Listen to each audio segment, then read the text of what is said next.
California, water, air, land.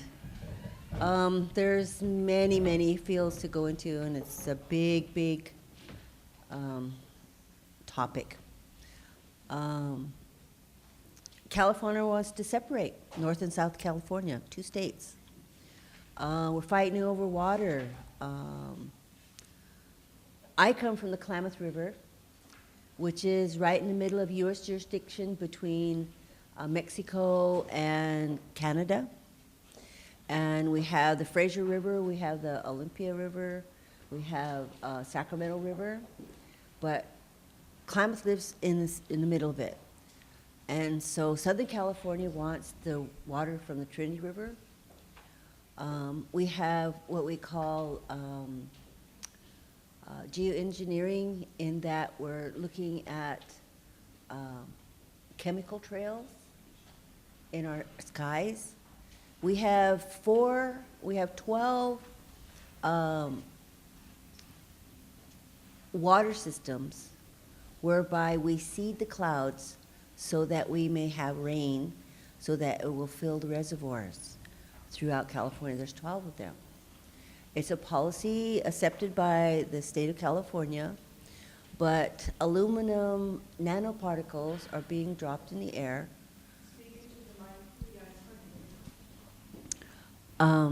Aluminum nanoparticles and 7 other chemicals are put into the air to create clouds in water to be deposited in these reservoirs.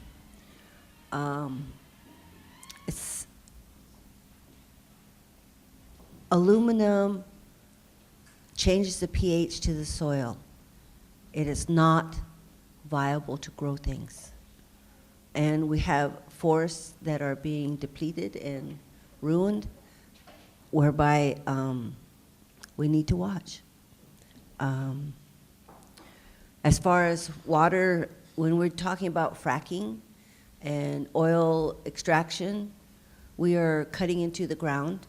The Mother Earth has these underground aquifers that are encased in solid ground. And when you do oil and you go in there, you break it up and it degrades the water. It destroys the water. We need to be very watchful on what fracking is doing. Conservation. We all need to be very, very political, very in our own homes on how we do conservation of water. Part of this, we have the Bay Delta.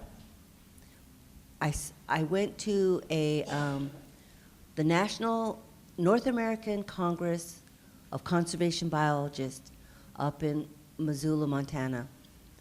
And a gentleman was so slick.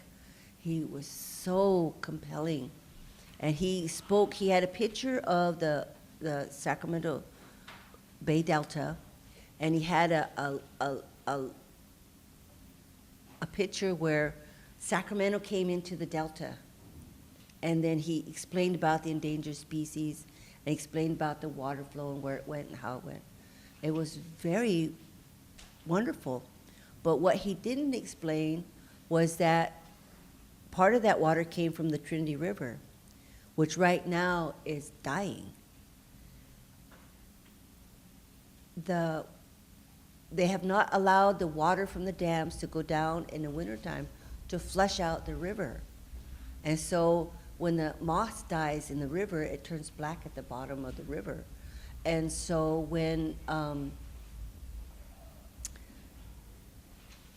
so that's how it's being managed. And so part of that water goes down to this delta. But what they're not saying is that the private water companies that divvy up the water that goes into the municipalities of Southern California are taking that water, but they're also using the Endangered Species Act to allow that water to come down to the delta and to go down to San Joaquin and that situation. Our air, we need to create a small footprint, the smallest footprint you can do. When we went to China in '95, they executed 7 thieves so they wouldn't molest the foreigners. They wouldn't allow people to drive in Beijing or in China on odd or even days. So if you had a license plate, if you had an odd license plate, you couldn't drive on odd days. Factories. We have many factories doing horrendous things to our air. You know where they are, you can see them. When we look out on the ocean, for us who live near the ocean, and you see the beautiful sunsets, it's a price. Our air, we have been told that we have a hole in ozone. It's getting bigger.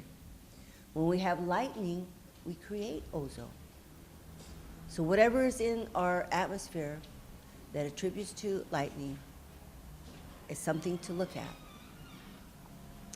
When chemicals, oh gosh. We had a conference at the Yurok tribe, a national conference about the environment. And they were talking about a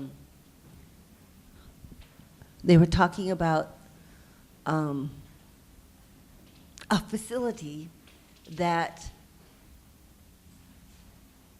had to triangulate to shoot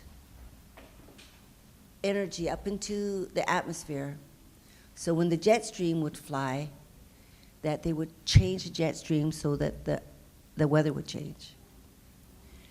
We're doing things to our earth that we can't afford to do. 20 years ago, Chief Orline said, we talk about living and doing things for the 7th generation. 10 years ago, he said, we are the 7th generation. If we don't save it, we won't have anything to give to the 7th generation. We need to be very, very vigilant. We need to go home. I have prayed for you folks, to the spirituals of the North, those of purity, healing, and rejuvenation, so that I have asked that the spirituals come down to the top of your head through your body, that you may be healed, that you may have it in your heart and your mind to heal yourself, to be that wisdom and that wiseness, so that you may be that healthy, strong individual. So when you go home, you can take it upon yourself to be the healer of Mother Earth, because it is dire.